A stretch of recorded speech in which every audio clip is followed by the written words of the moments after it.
এই জন্য ইলিয়াস সাহেব রহমতুল্লাহ আলাইহি সারা রাত দুষ্ট ঘুমাইতেন না, এক রুম থেকে আরেক রুম পায়চারি করতেন, এইখান থেকে সেখানে যাইতেন, কখনো কখনো দরজা খুইলা জঙ্গলের দিকে দৌড় দিয়ে চলে যেতেন, কখনো কখনো কবরস্থানে চলে যাইতেন।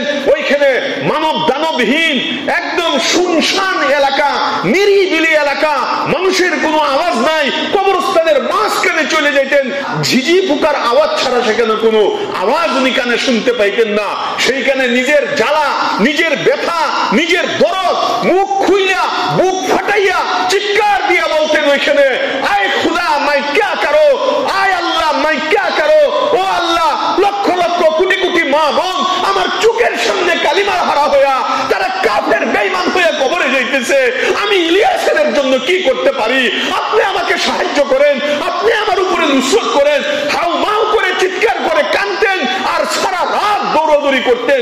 ইলিয়াস সাহেব রহমতুল্লাহ আলাইহি এই ছটপট করতে করতে উনার দিলের ভিতরে আল্লাহ পাক রব্বুল আলামিন এখন যে আমাদের সামনে নবীওয়ালা মেহনতের যে নকল হরকত, নবীওয়ালা মেহনতের যে একটা নকশা, এই নকশা আল্লাহ তাআলা উনার কলমের মধ্যে আল্লাহ ডাইলে দিয়েছেন। এই 150 বছরের পর্যন্ত দেওবন্দের ইতিহাসে কোন দিন দেওবন্দ বাতিলের সাথে কখনো আপোষ করে নাই। নিজের ঘরের ছেলে হোক, নিজের বাবা হোক, নিজের ভাই হোক, নিজের উস্তাদ হোক, দেওবন্দ চোখে আঙ্গুল দিয়ে দেখায় দিছে যে দেওবন্দ কোন দিন কুরআন হাদিসের বিরুদ্ধে যারা কথা বলবে, আকাবির ও আসলাফের বিরুদ্ধে যারা কথা বলবে, নবীওয়ালা সাহাবাওয়ালা নকশে কদমের বিরুদ্ধে যারা চাবে, ওদের সাথে কোনো আপোষ করে নাই। কিয়ামত পর্যন্ত ইনশাআল্লাহ তারা কোনোদিন আপোষ করবে না। বাংলাদেশের মধ্যে যে কোনো কুরআন হাদিস বিরুদ্ধে নাস্তিকবাদ মাথা ছাড়া দিয়েছে, সর্বপ্রথম রক্ত দিয়েছে দেওবন্দের উলামায়ে কেরাম। বাংলাদেশের মধ্যে যে কোনো ধরনের কুরআন হাদিসের বিরুদ্ধে যে কেউ দাঁড়িয়েছে, তাদের বিরুদ্ধে আর কেউ দাঁড়ায় না, সর্বপ্রথম দেওবন্দের উলামায়ে কেরাম এবং দেওবন্দের সন্তানেরা। তাদের সাথে আপনারা যেহেতু তৌহিদি জনতা, তাদের সাথে লাব্বাইক বলে আপনারাও তাদের সাথে রাজপথে নেমেছেন। তো ইলিয়াস সাহেব রহমতুল্লাহ আলাইহি দেওবন্দে এই জন্য গিয়েছেন যে দেওবন্দের উলামায়ের কথাই শেষ কথা, এইটাই শুরু কথা। কারণ দেওবন্দের উলামায়ে কেরাম হুট করে কাহাকেও হক বলে না, হুট করে কাহাকেও বাতিল বলে না। দেওবন্দের উলামায়ে কেরাম একটা ফতোয়া দেওয়ার আগে 100 বার ভাবে, 1000 বার ভাবে, 1000 বার তাহকিক করে, 1000 বার চিন্তা করে এরপরে উলামায়ে দেওবন্দের ব্যাপারে ফতোয়া দেয়। সারা পৃথিবী থেকে দারুল উলুম দেওবন্দে ইস্তেফতা আসতে আরম্ভ করলো, ফতোয়া আসতে আরম্ভ করলো মাওলানা সাদ সাহেবের ব্যাপারে।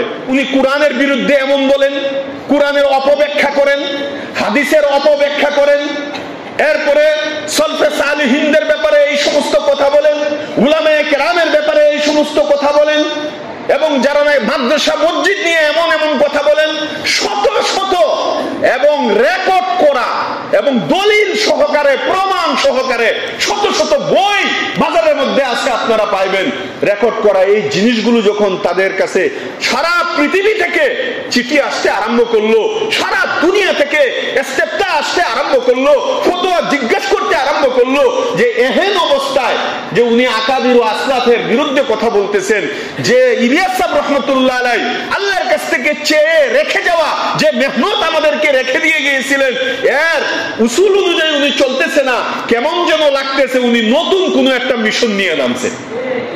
যখন এমন একটা ঘ্রাণ গন্ধ তাদের কানের মধ্যে আসলো, দারুল উলুম দেওবন্দ তখনও সাথে সাথে ফতোয়া দেয় নাই। 1 বছর 2 বছর নয়, 5 বছর 10 বছর নয়, 20টা বছর পর্যন্ত উনাকে বোঝানো হয়েছে আপনি এইভাবে কথা বলবেন না, আপনি এমন ব্যাখ্যা করবেন না, আহলে সুন্নাত ওয়াল জামাত যেভাবে বলে সেই রকম ভাবে করবেন, তাফসীরের মধ্যে যেরকম থাকে সেভাবে বলবেন। কোরআনের মধ্যে কাহারও অধিকার নাই নিজের রায় প্রকাশ করা, কোরআনের মধ্যে কাহারও ক্ষমতা নাই নিজের মন যা চায় মন মতো ওইটাকে প্রকাশ করা, এটা কাহারও অধিকার দুনিয়ার কাউকে দেওয়া হয় না। দেওবন্দের নাজমে তালিমাত আমার উস্তাদ হুসাইন আহমদ মাদানী রহমতুল্লাহ আলাইহির দ্বিতীয় ছেলে আরশাদ মাদানী সাহেব দামাত বারকাতুহুম, উনি নিজে আসছেন যে সারা পৃথিবীতে একটা সমাদৃত মাকবুল একটা মেহনত, কোটি কোটি মানুষ যে মেহনতে হেদায়েত পাইতেছে, আপনি একটু নমনীয় হন, আপনি একটু রুজু করেন, দেওবন্দে আসেন, আইসা ভুল স্বীকার করেন যে আমি ভুল করছি, এই ব্যাখ্যা আর দিব না, কোরআন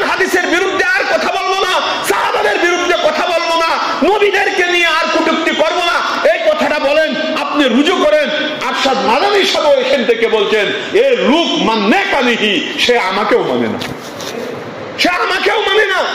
মুআজ্জাজ হাজিরিন, আমার প্রশ্ন হলো, তুমি যদি হকের উপরেই থাকবা তাহলে তোমার উস্তাদ কেন তোমাকে ছাইরে চলে গেল? তুমি যদি হকের উপরে থাকবা, তোমাকে যারা কুলে রাখছে আহমদ লাছাপ, উনি কেন তোমাকে ছাইরে চলে গেল? তুমি যদি হকের উপরে থাকবা, ইহসানুল হক সাহেব, তোমার বাবার সাথী ইলিয়াস সাহেব রহমতুল্লাহ এর পরপর যারা তাবলীগ করেছে, কেন তোমাকে ছাইরে চলে গেল? কেন তারা কলম ধরতে বাধ্য হলো? কেন তোমাকে গুমরা বলতে বাধ্য হইল? সত্য জিনিসটা আপনাদের সম্মুখে পেশ করতেছি, মানা না মানা এটা আপনার ব্যাপার। আল্লাহ বলেছেন ইন্না হাদাইনাহুস সাবিলা ইম্মা শাকিরা ওয়া ইম্মা কাফুরা। মারামারি চাই না, খুনাখুনি আর চাই না। আপনারা কি জীবনে শুনেছেন কোনদিন তাবলীগের মধ্যে মার্ডার, তাবলীগের মধ্যে খুনাখুনি, তাবলীগের মধ্যে মারামারি? এই একটা লোকের মতাদর্শ হইয়া এই টঙ্গী ইজতেমার মধ্যে শত শত উলামায়ে কেরামকে, শত শত তালেব ইলমকে মাথা ফাটাইছে। আমাদের মুসলিম বাজারের অনেক ছাত্র উস্তাদের মাথা ফাটাইছে। এটার নাম তাবলীগ? তোমরা কার তাবলীগ করতেছো? তোমরা কি আল্লাহর জন্য করতেছো না সাহাবের জন্য করতেছো? আল্লাহর জন্য যদি তাবলীগ করো তাহলে যে আল্লাহ আছে ওই আল্লাহর কথা মানো, ওই আল্লাহর কোরআনের কথা বলো, ওই নবীর হাদিসের কথা বলো। ব্যক্তি কেন্দ্রিক কেন হবে? 1926 সনে সর্বপ্রথম হযরত জি ইলিয়াস সাহেব রহমতুল্লাহি আলাইহি আল্লাহ পাক রব্বুল আলামিনের ইশারায় মেহেরবানিতে এই কাজ শুরু করেন। উনি 1944 সালে ইন্তেকাল করেন। টানা 18-19 বছর পর্যন্ত সারা পৃথিবীর আমির ছিলেন দাওয়াতে তাবলীগের ইলিয়াস সাহেব রহমতুল্লাহ আলাইহি।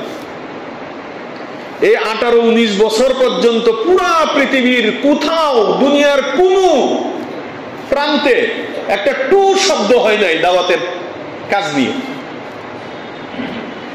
উনি 1944 সনে ইন্তেকাল করার পর এর জিম্মাদার হলেন দ্বিতীয় হযরত জি, উনার ছেলে ইউসুফ সাহেব রহমতুল্লাহি আলাইহি। উনি টানা পুরা পৃথিবীর এই দাওয়াতে তাবলীগের আমির ছিলেন প্রায় 24-25 বছর। এই 25 বছরের মধ্যেও পুরা দুনিয়াতে কোথাও কোন মসজিদে এই দাওয়াতে তাবলীগ নিয়ে একটা টু শব্দ হয় না। সারা পৃথিবীর উলামায়ে কেরাম তাদের এই ছায়াতলে, তাদের এই উসুলের সাথে সারা পৃথিবীর মানুষ গলায় গলা মিলিয়ে একসাথে মেহনত করেছে সারা দুনিয়াতে। দ্বিতীয় হযরত জি ইন্তেকাল করার পর তৃতীয় নম্বরে হযরত এনামুল হাসান সাহেব রহমতুল্লাহি আলাইহি, উনি আমির হন, সারা পৃথিবীর আমির। উনাকে আল্লাহ তাআলা দীর্ঘ সময় এই জিম্মাদারিতে রেখেছিলেন। টানা 32 বছর পর্যন্ত পুরা পৃথিবীর আমির ছিলেন তিনি। কত বছর? 32 বছর। এই 3 হযরত জির জমানা মিলে 92 বছর পর্যন্ত দাওয়াতে তাবলীগের কাজ একদম 100% কুরআন অনুযায়ী, সুন্নত অনুযায়ী, সাহাবায়ে কেরামের নকশা কদম অনুযায়ী, আকাবির ও আসলাফ বুজুর্গানে দ্বীনের তর্জ তরিকা অনুযায়ী এরকম ভাবে দাওয়াতে তাবলীগ যেভাবে নবীওয়ালা কাজ করার দরকার ওই অনুযায়ী তারা 92 বছর পর্যন্ত টানা করেছেন। পৃথিবীর একদম মাশরিক থেকে মাগরিব পর্যন্ত, শিমাল থেকে জুনুব পর্যন্ত কোন প্রান্তে একটা টু শব্দ এই 92 বছরে হয়নি। কোন মসজিদে কখনো শোনা যায় নাই যে তাদের মধ্যে মনোমালিন্য হইয়া 2 গ্রুপ হয়ে গেছে, মসজিদে মসজিদে 2টা তালিমের ব্যবস্থা হয়ে গেছে, তাদের মধ্যে ঝগড়া লাগিয়া 2টা হালকা হয়ে গেছে, তাদের মধ্যে ইখতিলাফ হইয়া 2টা তালিম, এরকম ভাবে 2টা দাওয়াত একই মসজিদের ডান দিকে একজন বাম দিকে একজন, এরকম হয়েছে 92 বছরের মধ্যে কোনো ইতিহাস নাই পৃথিবীর কোথাও। তাহলে সমস্যাটা হইল কোথায়? কেন হলো? যখনই নাকি তারা তাদের মধ্য থেকে আকাবির ও আসলাফের তর্জ তরিকা থেকে বের হয়ে চলে আসছে,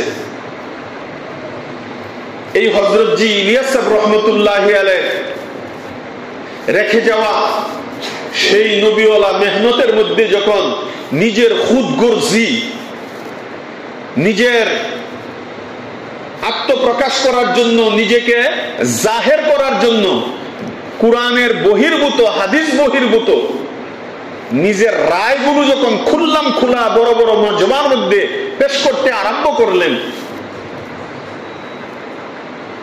হযরত জি ইলিয়াস সাহেব রহমতুল্লাহি আলাইহি 1926 সনে আল্লাহর কাছ থেকে চায়া চায়া যে মেহনতটা আমানত হিসাবে আপনার আমার কাছে রেখে গিয়েছিলেন, উনি যখন দেখলেন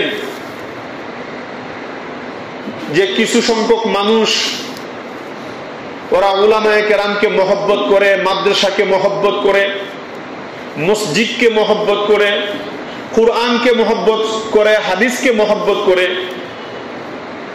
তো এই শ্রেণীর কিছু লোক তাদের সন্তানদেরকে মাদ্রাসায় পাঠায়, হাফেজ বানায়, আলেম বানায়, মুফতি বানায়, মুহাদ্দিস বানায়। কিন্তু উনি সার্বিয়ার করে দেখেন যে এদের সংখ্যা অন্য মানুষের তুলনায় একদম জিরোর কাছাকাছি, একদম কম। কয়জন বাবা তার সন্তানকে আলেম বানায়, হাফেজ বানায়? কয়জন বাবা তার সন্তানকে মাদ্রাসায় দেয়? হাজারের মধ্যে একজনও পাওয়া মুশকিল, সংখ্যা আরো বাড়বে। এরপরে দেখলেন আরেক তবকা মানুষ আছে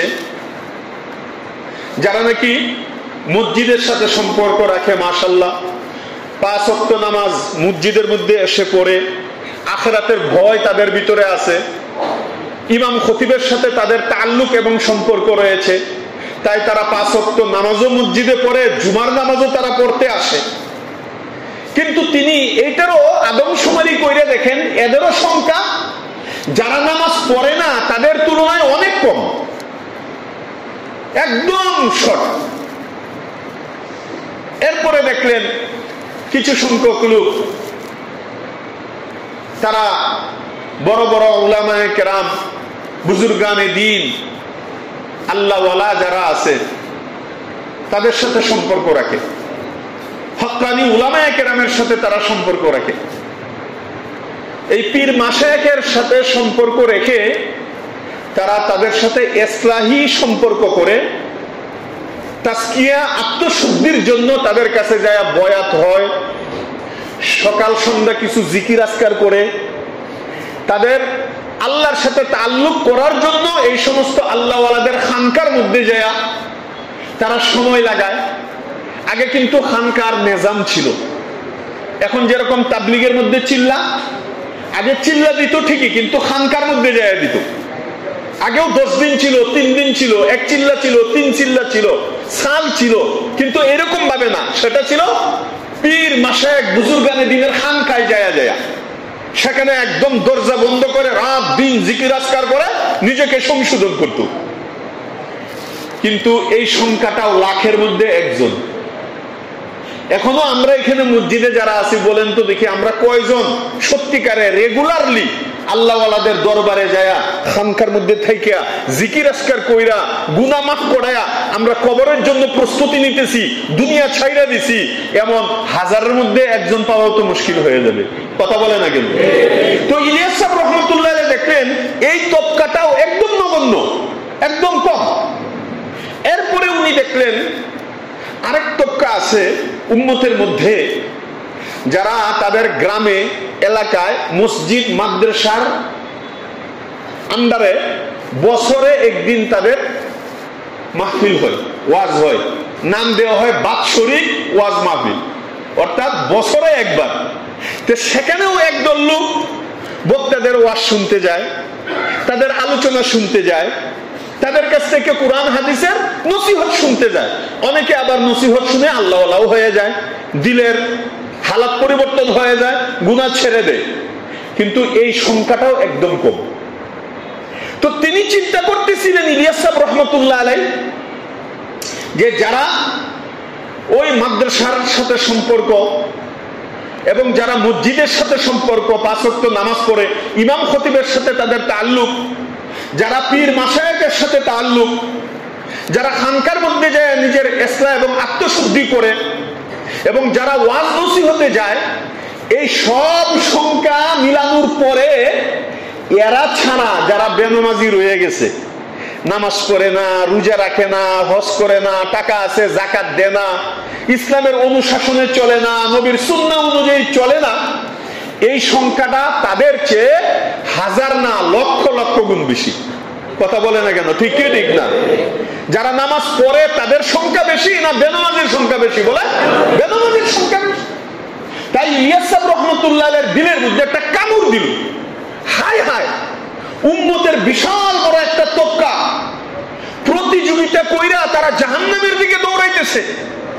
আরে এরা নামাজ পড়ে না, রোজা রাখে না, সন্তানদেরকে ইসলামের কৃষ্টি কালচারে তারা লালন পালন করতেছে না।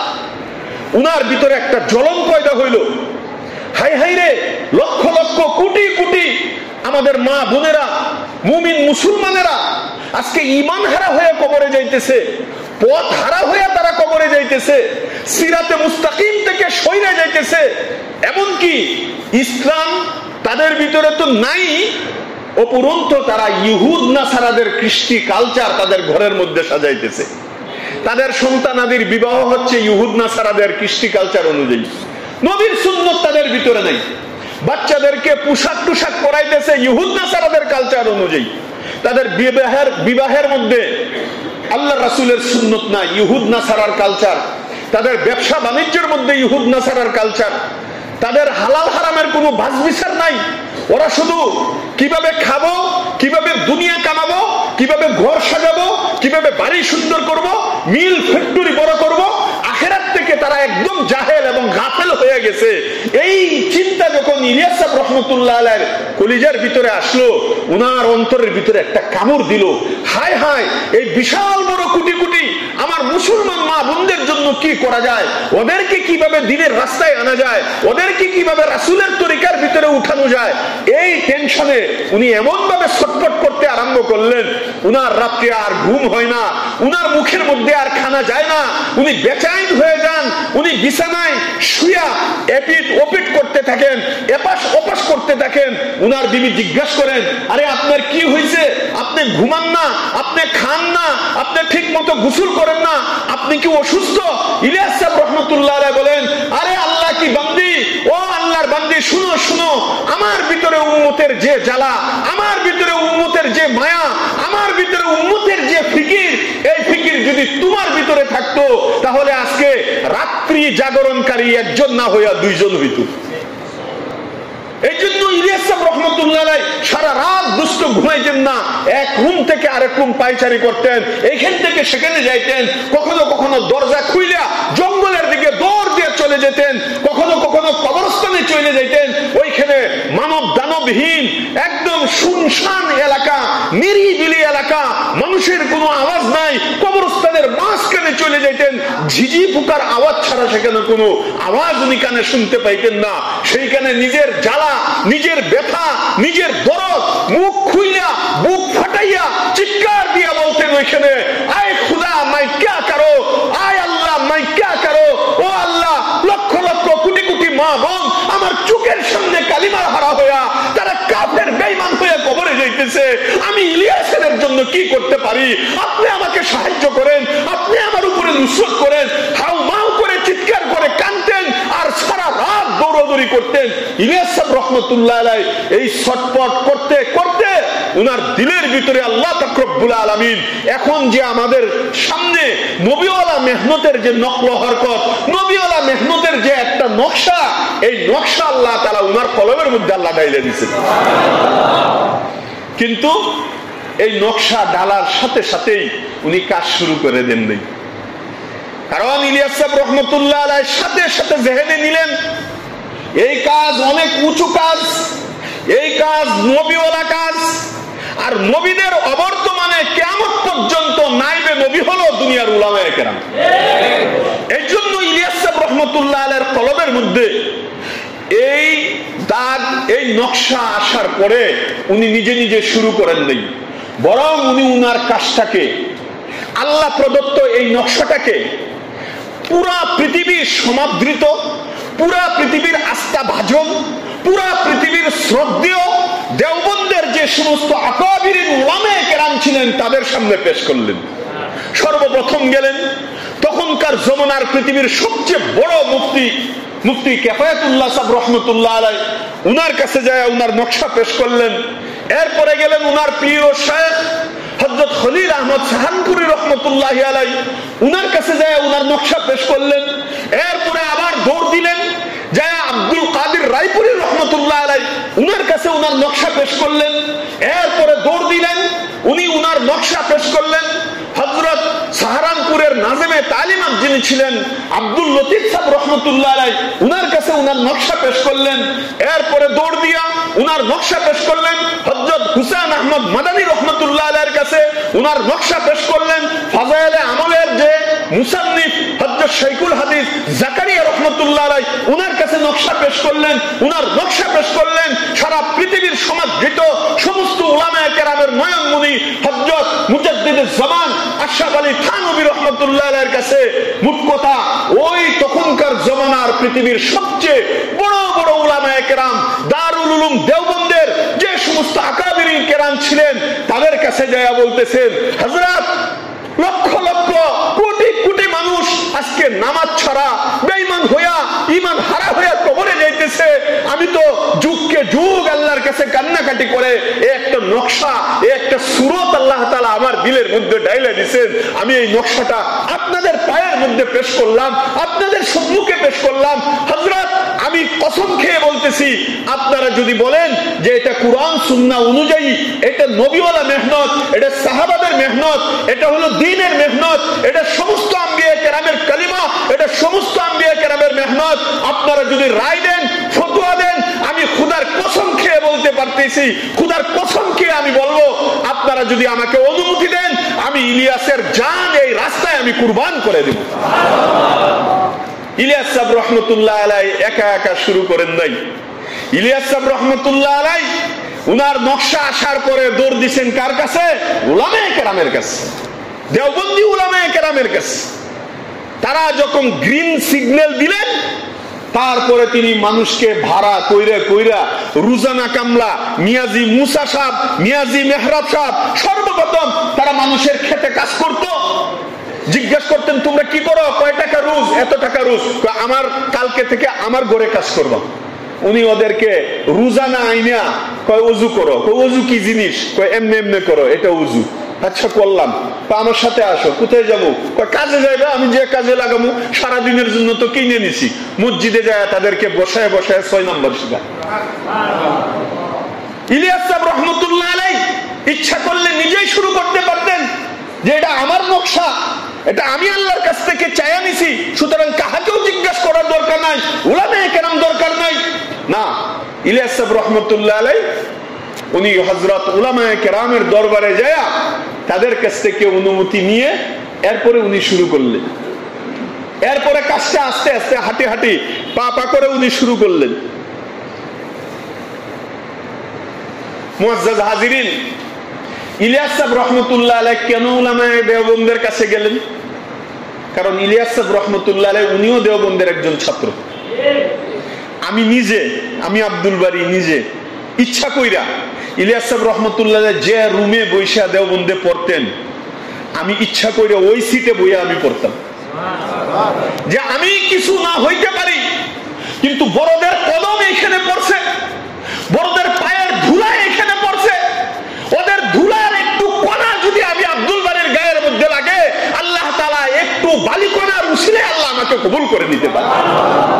আমাদের যদি ওনাদের প্রতি এত আজমত হয়, এত মহব্বত হয়, এত ভালোবাসা হয়, তাহলে উনি যাদের কাছ থেকে দেওবন্দ থেকে এলএম শিখে ইলিয়াস হইছে, এই নকশা আল্লাহ তার ভিতরে দান করছে, তো উনার উস্তাদদের প্রতি উনার কত গভীর ভালোবাসা ছিল, কত মহব্বত ছিল। আর উনি জানতেন যে দেওবন্দ একটা মাকতাবায়ে ফিকিরের নাম। দেওবন্দ এই 150 বছরের পর্যন্ত দেওবন্দের ইতিহাসে কোন দিন দেওবন্দ বাতিলের সাথে কখনো আপোষ করে নাই। নিজের ঘরের ছেলে হোক, নিজের বাবা হোক, নিজের ভাই হোক, নিজের উস্তাদ হোক, দেওবন্দ চোখে আঙ্গুল দিয়ে দেখিয়ে দিছে যে দেওবন্দ কোন দিন কুরআন হাদিসের বিরুদ্ধে যারা কথা বলবে, আকাবির ও আসলাফের বিরুদ্ধে যারা কথা বলবে, নবীওয়ালা সাহাবাওয়ালা নকশে কদম করে নাই, কিয়ামত পর্যন্ত ইনশাআল্লাহ তারা কোনোদিন আপোষ করবে না। এর জন্য ইলিয়াস সাহেব রহমতুল্লাহ আলাইহি উনি দেওবন্দে গেলেন, দেওবন্দের উলামায়ে কেরামের কাছে গেলেন যে আমরা উলামায়ে কেরামের দরবারের ভিক্ষুক, আমরা উলামায়ে কেরাম যদি এটাকে সমর্থন করে তবে এটা চলবে, নতুবা চলবে না। এই জন্য মুআজ্জাজ হাজিরিন, দেওবন্দের উলামায়ে কেরাম যুগ যুগ ধরে যখনই দেশের মধ্যে যে কোনো বাতিল মাথা ছাড়া দিয়েছে, সারা পৃথিবীতে আপনি তাকায় দেখেন সর্বপ্রথম উলামায়ে দেওবন্দ তারা নারায়ে তাকবীর বলে রাজপথের মধ্যে বের হয়েছে। এখনো আপনারা এর দৃষ্টান্ত বাংলাদেশেও দেখতে পারতেছেন। আমরা আমাদের সন্তানরা স্কুলে পড়ি না, কিন্তু স্কুলের বইয়ে যদি কোনো বাতিল, কোনো অনৈতিক কথাবার্তা যদি পাঠ্য বইয়ের মধ্যে লেখে, আপনারা কোনোদিন বের হন নাই, বের হয় এই সমস্ত দেওবন্দের সন্তানরা। বাংলাদেশের মধ্যে যে কোনো কুরআন হাদিস বিরুদ্ধে নাস্তিকবাদ মাথা ছাড়া দিয়েছে, সর্বপ্রথম রক্ত দিয়েছে দেওবন্দের উলামায়ে কেরাম। বাংলাদেশের মধ্যে যে কোনো ধরনের কুরআন হাদিসের বিরুদ্ধে যে কেউ দাঁড়িয়েছে, তাদের বিরুদ্ধে আর কেউ দাঁড়ায় না, সর্বপ্রথম দেওবন্দের উলামায়ে কেরাম এবং দেওবন্দের সন্তানেরা। তাদের সাথে আপনারা যেহেতু তৌহিদি জনতা, তাদের সাথে লাব্বাইক বলে আপনারাও তাদের সাথে রাজপথে নেমেছেন। তো ইলিয়াস সাহেব রহমতুল্লাহ আলাইহি দেওবন্দে এই জন্য গিয়েছেন যে দেওবন্দের উলামায়ের কথাই শেষ কথা, এইটাই শুরু কথা। কারণ দেওবন্দের উলামায়ে কেরাম হুট করে কাহাকেও হক বলে না, হুট করে কাহাকেও বাতিল বলে না। দেওবন্দের উলামায়ে কেরাম একটা ফতোয়া দেওয়ার আগে 100 বার ভাবে, 1000 বার ভাবে, 1000 বার তাহকিক করে, 1000 বার চিন্তা করে এরপরে উলামায়ে দেওবন্দের ব্যাপারে ফতোয়া দেয়।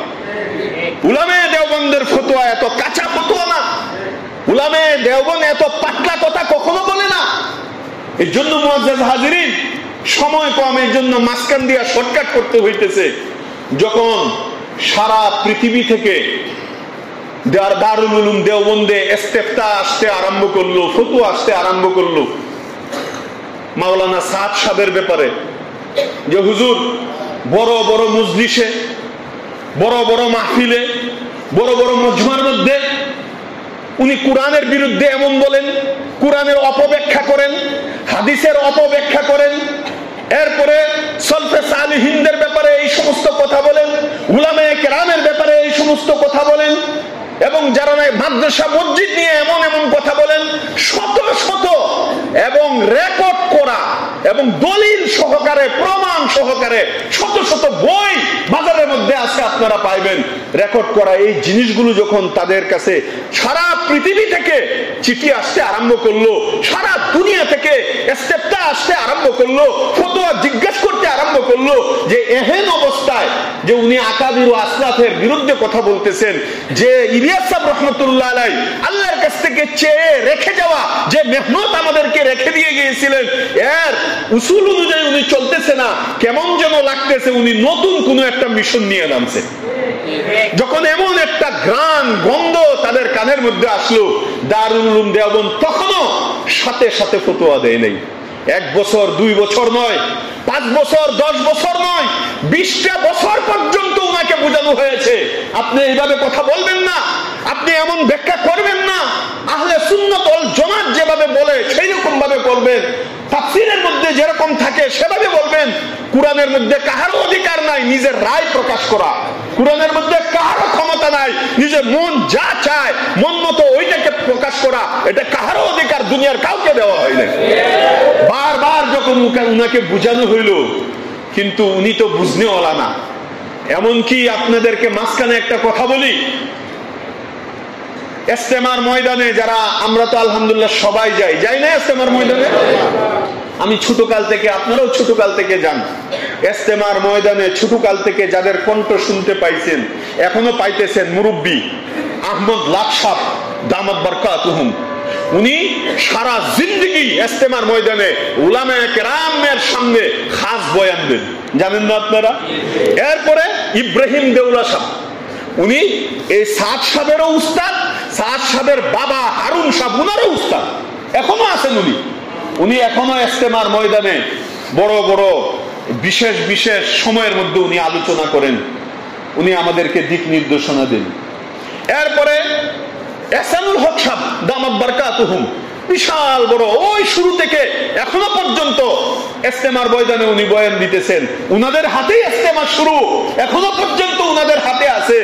এরকম বড় বড় কয়জনের নাম বলবো, উনারা সবাই দারুল উলুম দেওবন্দ সহ এবং উনারা সহ বারবার যখন সাদ সাহেবকে বুঝাইতেছে মানে না, তখন সাদ সাহেবের উস্তাদ, উনার বাবার উস্তাদ ইব্রাহিম দৌলা সাহেব, ইয়াকুব সাহেব, আহমদ লাখ সাহেব, আহসানুল হক সাহেব, এরকম ভাবে এই যারা নাকি নিজামউদ্দিন চালাইতেন, নিজামউদ্দিন মার্কাজের যারা মুরব্বীরা ছিলেন, এই সবাই মিলে উনারা নিরাশ হইয়া তার থেকে ফিরে আইসা জনসম্মুখে বললেন, এ মান্নে কামিহি, আমরা 20টা বছর পর্যন্ত বুঝাইছি, কিন্তু সে মানার পাত্র না, সে আমাদেরকে মানে না আর মানবেও না। এটা বললা সব মুরব্বীরা নিজামউদ্দিন থেকে বের হয়ে গেছে। কথা বুঝলেন? যে তুমিই থাকো, যেহেতু তুমি আমাদের কথা মানবো না, আমরা মারামারি চাই না, কাটাকাটি চাই না, ধাক্কাধাক্কি চাই না। যে একটা তাবলীগের প্ল্যাটফর্ম, এটা এমন একটা মাকবুল প্ল্যাটফর্ম, এমন একটা মাকতাব, এমন একটা মাকতাবে ফিকির, এই তাবলীগের প্ল্যাটফর্মের মধ্যে আওয়ামী লীগও আসে, বিএনপি আসে, এরকম জামাতে আসে, রাজনীতিবিদ আসে, নামাজি আসে, বেনামাজি আসে, সুদকুর আসে, ঘুষকুর আসে, জুয়াখুর আসে। কথা বলে না কেন? এই মেহনতের কারণে এই জুয়াখুর, মদকুর, সুদকুর, চুর, ডাকাত এই অল্প দিনের মেহনতে শরীক হওয়ার কারণে এরা নির্বেজার একজন আল্লাহর ওয়ালা হয়ে যায়, এরা তাহাজ্জুদ আওয়ামী ওয়ালা হয়ে যায়। তাই মুরব্বীরা মনে মনে বললেন যে না, এত মকবুল একটা জিনিস, এর সাথে আমরা যেহেতু পারবো না, সে মানার যেহেতু না, সে যেহেতু আমাদের মুরব্বীদের কথা মানবে না, তাহলে আর আমরা এখানে থেকে গন্ডগোল, সে যেহেতু করতে চায় আমরা করবো না, আমরা দূরে চলে যাব। ওনারা গুজরাট চলে গেছে, এখনো আছে তারা, মার্কাজ গুজরাট। কথা বুঝে না কেন? উনাকে রেখে চলে গেছে মান্নে কানিহি। দারুল উলুম দেওবন্দের নাজমে তালিমাত আমার উস্তাদ হুসাইন আহমদ মাদানী রহমতুল্লাহের দ্বিতীয় ছেলে আরশাদ মাদানী সাহেব দামাত বারকাতুহুম, উনি নিজে আসছেন যে সারা পৃথিবীতে একটা সমাদৃত মাকবুল একটা মেহনত, কোটি কোটি মানুষ যে মেহনতে হেদায়েত পাইতেছে, আপনি একটু নমনীয় হন, আপনি একটু রুজু করেন, দেওবন্দে আসেন, আইসা ভুল স্বীকার করেন যে আমি ভুল করছি, এই ব্যাখ্যা আর দিব না, কুরআন হাদিসের বিরুদ্ধে আর কথা বলবো না, সাহাবাদের বিরুদ্ধে কথা বলবো না, নবীদেরকে নিয়ে আর কটূক্তি করবো না, এই কথাটা বলেন, আপনি রুজু করেন। আরশাদ মাদানী সাহেব এখান থেকে বলছেন, এ লোক মান্নে কানিহি, সে আমাকেও মানে না, সে আমাকেও মানে না।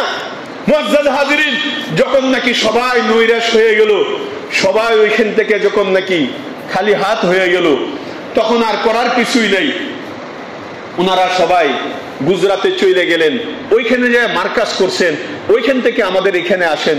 এখনো পর্যন্ত প্রথম যে আমাদের ইস্তেমা হয়, হযরত উলামায়ে কেরামের মাথা হাতে যে ইস্তেমা হয়, ওই জীবনের শুরু থেকে যাদের কণ্ঠ শুনতেছেন, ওরা এখনো পর্যন্ত আছে, আলহামদুলিল্লাহ।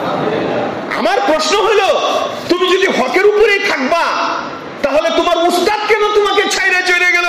তুমি যদি হকের উপরে থাকবা, তোমাকে যারা কুলে রাখছে আহমদ লাখ সাহেব, উনি কেন তোমাকে ছাইরে চলে গেল? তুমি যদি হকের উপরে থাকবা, ইহসানুল হক সাহেব, তোমার বাবার সাথী ইলিয়াস সাহেব রহমতুল্লাহের পরপর যারা তাবলীগ করেছে, কেন তোমাকে ছাইরে চলে গেল? কেন তারা কলম করতে বাধ্য হলো? কেন তোমাকে গুমরা বলতে বাধ্য হইল? ও আমার ভাইয়েরা, এখানে শত শত ওই পন্থী আছেন, আমি কাহাকে আঘাত করার কথা বলতেছি না, সত্য জিনিসটা আপনাদের সম্মুখে পেশ করতেছি, মানা না মানা এটা আপনার ব্যাপার। আল্লাহ বলেছেন, ইন্না হাদাইনাহু সাবিলা ইম্মা শাকিরা ওয়া ইম্মা কাফুরা। মারামারি চাই না, খুনাখুনি আর চাই না। আপনারা কি জীবনে শুনেছেন কোনদিন তাবলীগের মধ্যে মার্ডার, তাবলীগের মধ্যে খুনাখুনি, তাবলীগের মধ্যে মারামারি? এই একটা লোকের মতাদর্শ হইয়া এই টঙ্গী ইস্তেমার মধ্যে শত শত উলামায়ে কেরামকে, শত শত তালেব ইলমকে মাথা ফাটাইছে। আমাদের মুসলিম বাজারের অনেক ছাত্র উস্তাদের মাথা ফাটাইছে। এটার নাম তাবলীগ? তোমরা কার তাবলীগ করতেছো? তোমরা কি আল্লাহর জন্য করতেছো না সাহাবের জন্য করতেছো? আল্লাহর জন্য যদি তাবলীগ করো, তাহলে যে আল্লাহ আছে ওই আল্লাহর কথা মানো, ওই আল্লাহর কোরআনের কথা বলো, ওই নবীর হাদিসের কথা বলো। ব্যক্তি কেন্দ্রিক কেন হবে? এরপরে তারা বলে আমাদের জবাবে, না উনি তো রুজু করছে। হ্যাঁ, রুজু করছে, কয়েকবার রুজু করছে, রুজু কইরে আবার ওই কথাই বলে। এই রুজুর অর্থ কি? কথা বলে না কেন? মানে বিচার মানলাম কিন্তু তাল গাছ আমার, তাহলে লাভটা কি হইল? দারুল উলুম দেওবন্দ হঠাৎ কইরা কখনো ফতোয়া দেয় না, হঠাৎ কইরা কাহাকেও হক বলে না, হঠাৎ কইরা কাহাকেও বাতিলও বলে না। দারুল উলুম দেওবন্দের কাছে যে কথা বলতেছিলাম, সারা পৃথিবী থেকে যখন নাকি ইস্তেফতা আসতেছে, উনার এই সমস্ত নগ্ন কথাবার্তা, কুরআন হাদিসের বিরুদ্ধে, নবীর বিরুদ্ধে কথাবার্তা, এইগুলো দলিল সহকারে, রেকর্ড সহকারে যখন তাদের কাছে, দেওবন্দের কাছে পৌঁছাইলো এবং ফতোয়া চাইলো, তখন দারুল উলুম দেওবন্দ বছরকে বছর তারা এটা রিসার্চ করে করে তাহকিক করতে করতে লাস্টে তারা ফতোয়া ছাড়তে বাধ্য হইল যে এই ধরনের লোকের অনুসরণ করা জায়েজ নাই, এমন লোকের এতাআত করা জায়েজ নাই যারা নবীকে শ্রদ্ধা করতে পারে না, সাহাবায়ে কেরামকে শ্রদ্ধা করতে পারে না। আমি আপনাদেরকে জিজ্ঞাসা করি, আপনারা মনে কষ্ট নিয়েন না, একটু হাতটা আমি আপনাদেরকে দেখতে চাই। যারা জীবনে 3 দিনও তাবলিগে গেছেন, উপরে যারা গেছেন তারা সহ, যারা একদিনও তাবলিগে গেছেন, আপনারা একটু হাতটা উঠান তো। মাশাআল্লাহ, সবাই হাতটা নামান, আল্লাহ কবুল করে আপনাদেরকে। আমি আপনাদেরকে একটা প্রশ্ন করি, যারা আমরা তাবলিগে যাই, একটা মশওয়ারা হয় না? কথা বলেন না কেন? মশওয়ারার মধ্যে জিজ্ঞেস করা হয়, ভাই আজকে আমির কে হইলে ভালো হয়? তো উনি বলে যে ভাই আমি না, উনি হইলে ভালো হয়। উনি বলে ভাই উনি হইলে ভালো হয়। উনি বলে উনি হইলে ভালো হয়। কোনদিন কি জীবনে কেউ শুনছেন যে মশওয়ারার মধ্যে বলে যে ভাই আমির আমি হইলে ভালো হয়? কথা বলে না কেন? আরে জুড়ে বলেন, শুনছেন কোনদিন? আল্লাহ তাআলাও আমি শব্দটাকেও পছন্দ করে না, ঠিক কি ঠিক না বলেন? কিন্তু যখন নাকি সারা পৃথিবীর মানুষ উনাকে বলছেন যে আমাদের মশওয়ারা অনুযায়ী, অনেক লম্বা আলোচনা, যে আমরা মশওয়ারা করে একজন আমির নিযুক্ত করব, আমির কে হবে? উনি নিজেই বলেন যে মায়া আমির হু, আমি হইলে ভালো হয়, আমির আমি হইলে ভালো হয়। এই আমি শব্দে বলার পরে আগুন লাগে গেছে পুরো দুনিয়াতে। আল্লাহ তাআলাও এটা পছন্দ করেন না। কথা বলে না কেন?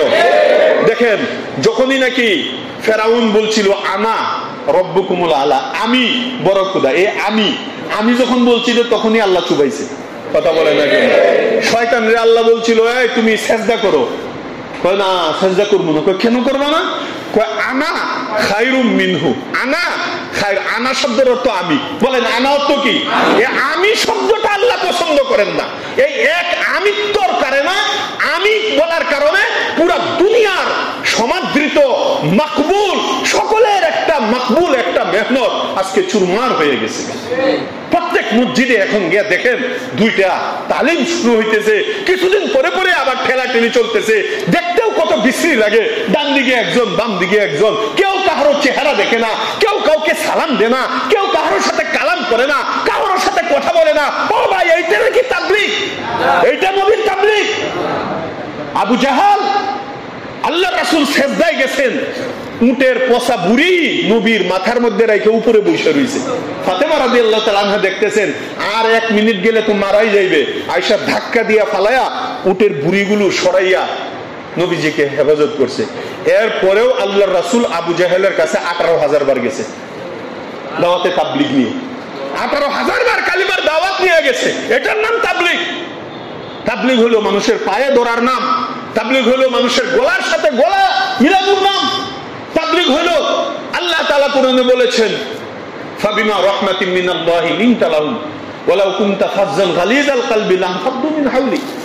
যে মন নরম কইরা একজনের সাথে আরেকজন ভালোবাসা বিনিময় করার নাম হলো তাবলীগ, মহব্বত বিনিময় করার নাম তাবলীগ। আর এখন কি হইল, কি ওদের পক্ষ থেকে শুধু মার মার কাট কাট, যেখানেই দেখবেন তারা ওইখানে দেখবেন একটা হাঙ্গামা। কথা বলে না কেন? যেখানেই তারা এখানে একটা গন্ডগোল। এই ভাই, এটা কি তাবলীগ তোমরা করতেছো? তাবলীগের নাম দিয়া তাবলীগের বদনাম করার জন্য আমি মনে করবো এটা ইহুদ নাসারাদের একটা চাল। নতুবা তুমি, এটা তো নবীর তাবলীগ না।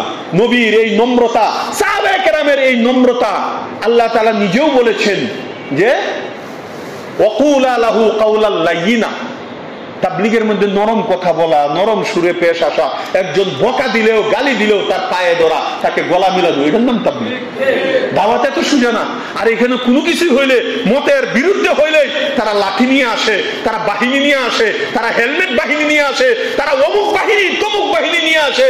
এই ভাই, মানুষের শরীর থেকে তোমরা যে রক্ত বের করতেছো, আমি কয়েক সপ্তাহ আগেও ওয়াজ করছিলাম আপনাদের সামনে, এক ফোঁটা রক্তও যারা কাহারো শরীর থেকে বের করেছে, জীবন ভরা যত চিল্লা দিছ, যত হজ করছো, যত যাকাত, যত নামাজ, যত রোজা, খোদার কসম সহিহ মুসলিম শরীফের হাদিস, এক ফোঁটা রক্ত যার শরীর থেকে বের করেছো, একটা থাপ্পড় যাকে দিয়েছো, খোদার কসম তোমার সবকিছু তাকে যায় দিয়া তার গুনাহের বোঝা তোমার মাথায় নিয়ে তোমার জাহান্নামে যেতে হবে।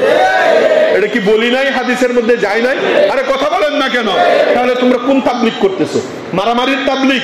তাবলীগের নাম মারামারি, কাটাকাটি। এই জন্য মুআজ্জাজ হাজিরিন, হযরত উলামায়ে কেরাম এই তাবলীগের সূতিকাগার। দারুল উলুম দেওবন্দ এই তাবলীগের সূতিকাগার।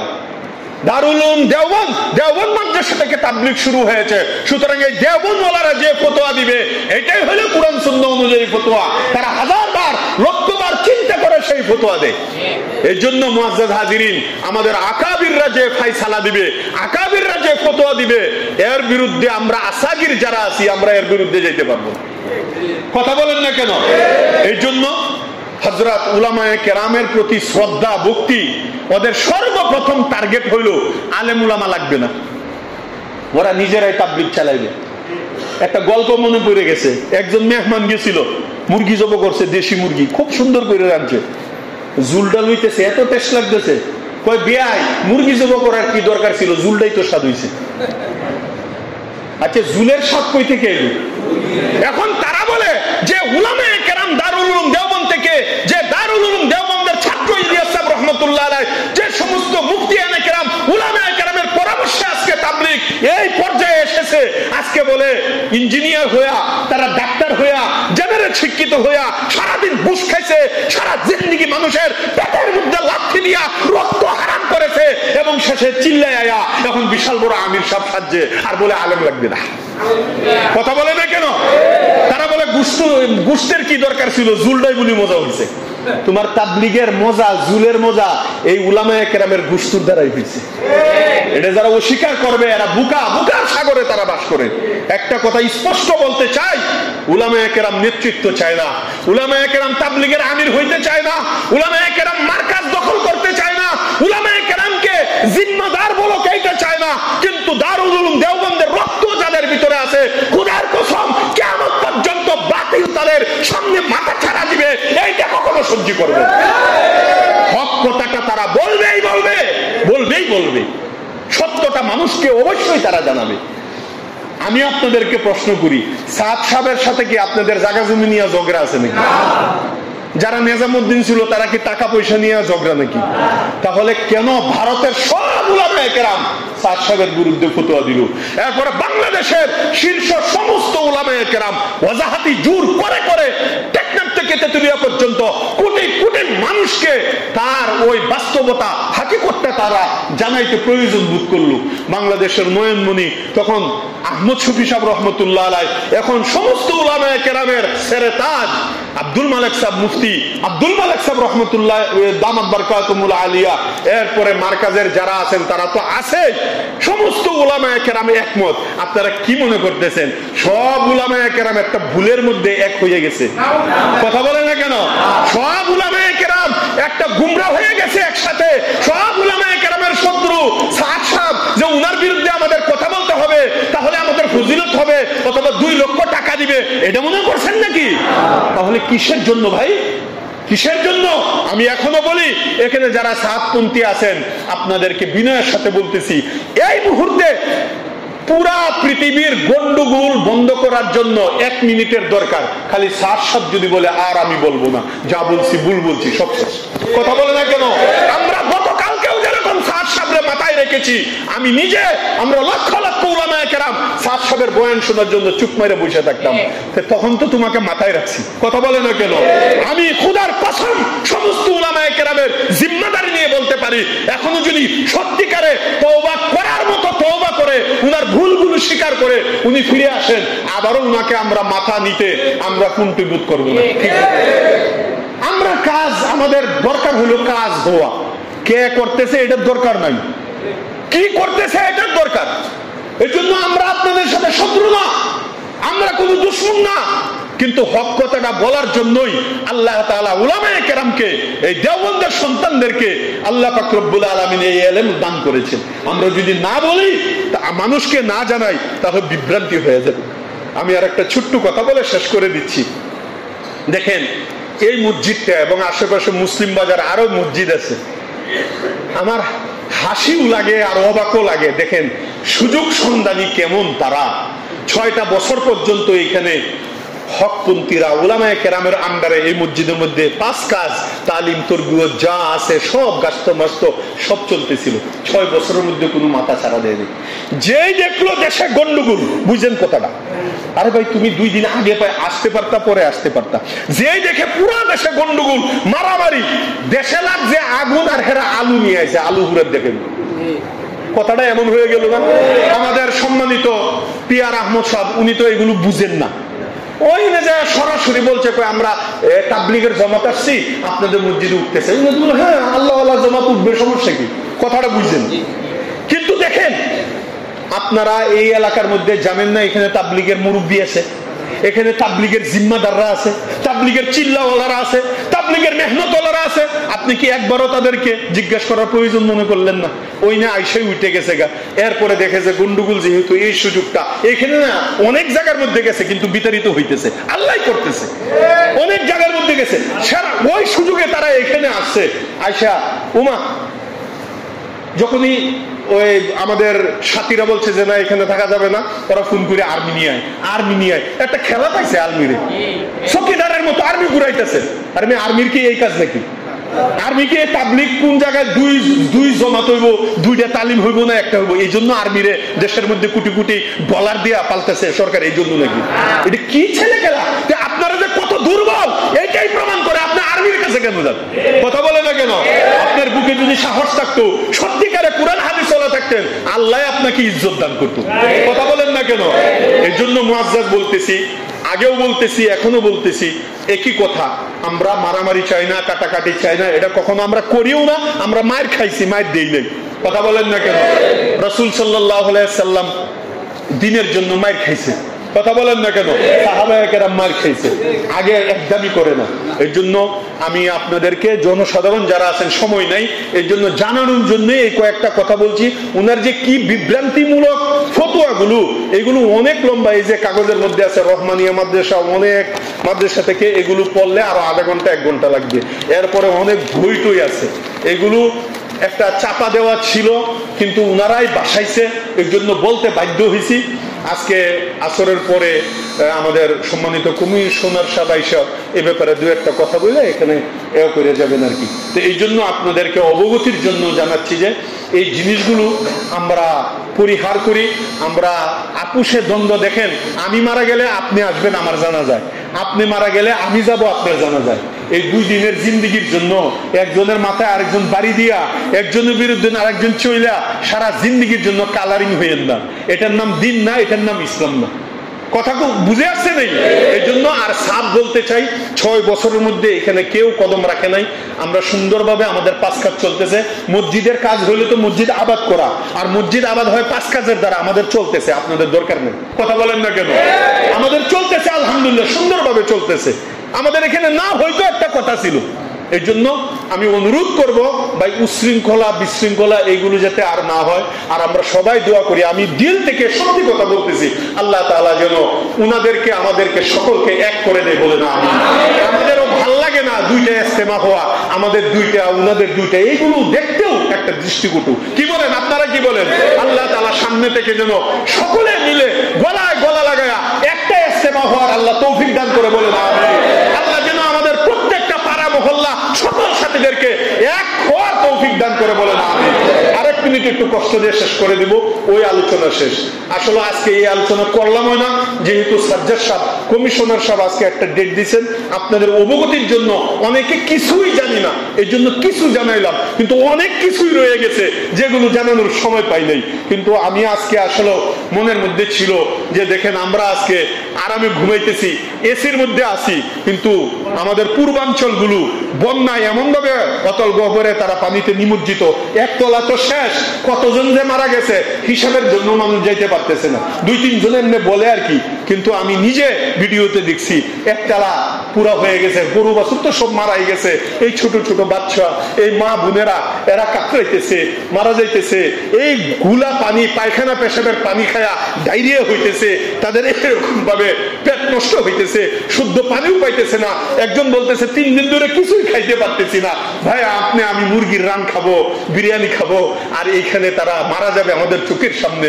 এই জন্য আমি উদারত আহ্বান করব, আমরা যারা আছি আজকের মধ্যেই, আমি মাগরিব পর্যন্ত এখানে আছি, আমাদের কমিটির যে মুরব্বীরা আছেন ওনারাও থাকবেন, যুবক ভাইয়ারাও আছেন, আমি আপনাদেরকে অনুরোধ করব ভাই আপনি একটু চিন্তা করেন, এই জায়গায় যদি আপনি থাকতেন তাহলে কেমন লাগতো? এখনো তো পানিতে সাঁতরাইতেন, নৌকা পর্যন্ত পাইতেছে না আনার জন্য, কারণ নৌকা হইল সীমিত আর মানুষ হইল লক্ষ লক্ষ। এই জন্য আমি চাচ্ছি যে আজকালের মধ্যেই আমিও যাব, আমাদের ছাত্র ইমরান আছে সেও গেছে, আমি চাচ্ছি যে মসজিদের পক্ষ থেকে আমরা একটা কিছু করি। কথা বলেন না কেন? এই পর্যায়ে যদি না দাঁড়াই তাহলে কখন দাঁড়াবো বলেন? এই টাকা পয়সা কিসের জন্য?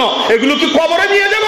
এই জন্য আমি স্বতঃস্ফূর্ত ভাবে আপনাদেরকে অনুরোধ করব যে যা পারি বেশি থেকে বেশি আমরা ইনশাল্লাহ এখানে জমা দিব।